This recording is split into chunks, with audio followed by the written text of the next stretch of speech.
Bonjour, nous sommes le samedi 15 novembre et je voudrais réfléchir sur la notion de sort, S-O-R-T. Vous savez que c'est un mot qui est utilisé dans le domaine de l'ésotérisme, jeter un sort. Et un sort, c'est quelque chose qui sort. Hein. Et par exemple, quand on sort une carte d'un paquet de tarot, on est dans le sort. Qu'est-ce qui est sorti de tout ça? Et on parle d'un tirage au sort. Et ça veut bien dire quelque chose. Tirage au sort, c'est que chacun sort à la courte paille, par exemple. On tire. Tirer, c'est la même concept, le même sémantique que sortir, que le sort. Et on dit tirer les cartes. Et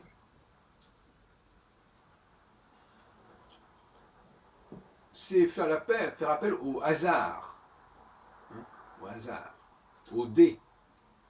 Puisque le mot hasard viendrait de l'arabe qui veut dire dé. D-E accent aigu. Et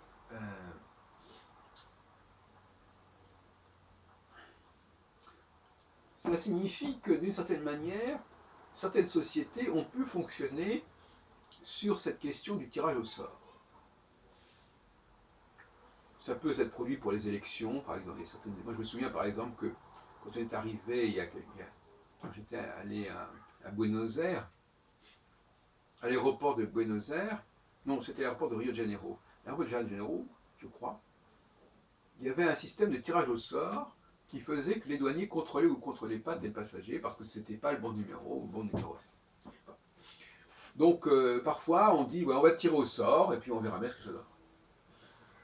Et donc, il est possible que la divination soit née de ces pratiques au départ purement organisationnelles. Voilà, on a besoin de choisir quelqu'un, ben on va tirer au sort, on met tout dans un chapeau et puis on tire un truc. Voilà. Je dirais que c'est pas forcément plus bête que de faire voter, par exemple dans les cafés philo, je pense qu'on pourrait très bien mettre des petits papiers dans un chapeau et tirer au sort les sujets, plutôt que de faire voter les gens. Ce serait plus cohérent. Bon, donc il y a là une question d'organisation économique, peut-être, dans le fait de tirer au sort, pour telle fonction, pour telle activité, pour telle époque, etc., pour tel calendrier, je ne sais pas. Et puis ça aurait dérivé vers des formes de divination qui passent aussi par les mêmes procédés. Et d'ailleurs, c'est ce qui crée un lien. Parfois on dit il y a le tarot, le jeu de tarot, le tarot divinatoire, il n'y a pas de rapport. Ben si, c'est un rapport. Parce que dans les deux cas, on distribue les cartes au hasard. Ça n'a pas les mêmes effets, ça n'a pas le même usage, mais on sort. Il y a une question de chance dans les deux cas, si on peut dire. La chance étant aussi les astres. En hébreu, par exemple, le mazal, c'est à la fois la chance, mais c'est aussi l'astre. Le mazal, et mazelael, c'est-à-dire ce qui flue, ce qui influe. Et donc,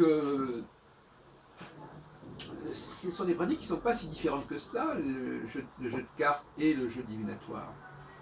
Ce sont des usages différents, mais dans chaque cas, on tire, même au poker, on tire voilà, des cartes au hasard, et puis chacun a son jeu, a sa main, et avec cette main, bah, il fait ce qu'il peut. Hein, il l'interprète au mieux. Au bridge, moi j'ai beaucoup joué au bridge en famille. Voilà. Qu'est-ce que je fais avec ce jeu-là? Qu'est-ce que j'en tire? Qu'est-ce que j'en tire de ce jeu, justement? Parce qu'on tire des cartes, mais après il faut savoir tirer des cartes quelque chose. Une stratégie, une façon de jouer au mieux. Inversement, le jeu d'échecs n'est pas un jeu de hasard, comme on dira.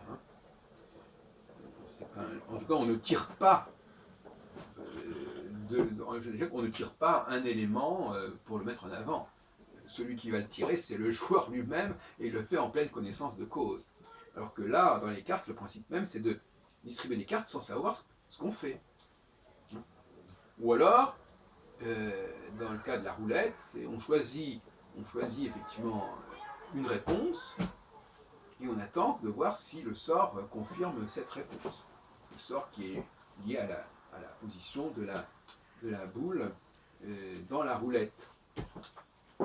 Bon, alors, donc finalement, la fonction du sort, de ce fait de sortir quelque chose d'un ensemble, c'est une fonction qui est importante et qui fait partie, qui doit être prise en compte dans la genèse des arts divinatoires, tous les arts qui relèvent de sortir. D'ailleurs, les jeux, oui, même les jeux qui ne sont pas divinatoires, aujourd'hui il y a des ludes, je pense à M.